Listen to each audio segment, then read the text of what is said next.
Hi అండి, చెప్పాను కదా ఆల్రెడీ సెకండ్ వీడియో అనేసి. ఇదే సెకండ్ వీడియో. ఏంటంటే వాళ్ళలో బాగా ఇరుక్కుపోయినా సరే మత్స్యకారులు ముందుకు వెళ్లి ఆ చేపని వల మీద నుంచి బయట దాటేయడానికి వెళ్తున్నారు. కానీ కొంతమంది భయపడుతున్నారు. చేప దగ్గరికి వెళ్తే చేప ఏమన్నా మన కలిసి మన తినేస్తదేమో అని భయపడుతున్నారు. కానీ ఈ చేప ఏంటంటే మనుషుల్ని సేవ్ చేసే టైప్ గానీ మనుషులు చంపే టైప్ కాదు ఈ చేప మాత్రం. అయితే ఈ షార్క్ అనేది అసలు ఎంత పుష్ చేసినా ముందుకి వెళ్ళట్లేదు. వెళ్ళకపోవడంతో ఏం చేస్తారంటే రెండు వలలు పట్టుకొని పైకి లేపుతారు, కింద నుంచి వెళ్ళిపోయేటట్టుగా. మొత్తానికి పైకి లేపి ముందుకు లాగేశారు. లాగేటప్పుడు మాత్రం చిన్న చిన్న చేపలన్నీ ఆల్రెడీ బోల్డ్ అన్ని చేపలు పోయాయి అనమాట. ఆ చేప వెళ్ళిపోగానే మేము అందరం కూడా చాలా హ్యాపీగా ఫీల్ అయ్యాం. చూడండి, ఆ వీడియో మీకు చూపిస్తాను. ఈ షార్క్ వల తప్పించి ముందుకు పంపించాం, అయినా కూడా అది అక్కడ ఆగిపోయింది. ఆగిపోగానే కర్రలు తీసుకొచ్చి దాన్ని పుష్ చేశారు. పుష్ చేస్తుంటే అది అలాగా డైరెక్షన్ మారి లోపలికి వెళ్ళిపోవడం జరిగింది. అది ఎక్కడైతే ఉండిపోద్దేమో అని భయపడ్డాం మేము అందరు కూడా. కానీ ఎలాగైనా దాన్ని పంపించాలని చెప్పి ఒక 2-3 కర్రలు తీసుకొచ్చి పుష్ చేశారనమాట. పుష్ ఎందుకు చేశారంటే దాని ఒక శరీరం ఇసుక్కి తాకిందనమాట.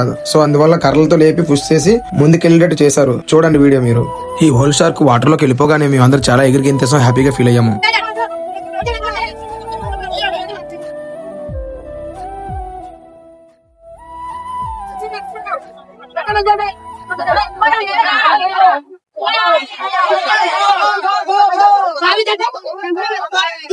హ్యాపీ వెళ్ళిపోవాలి.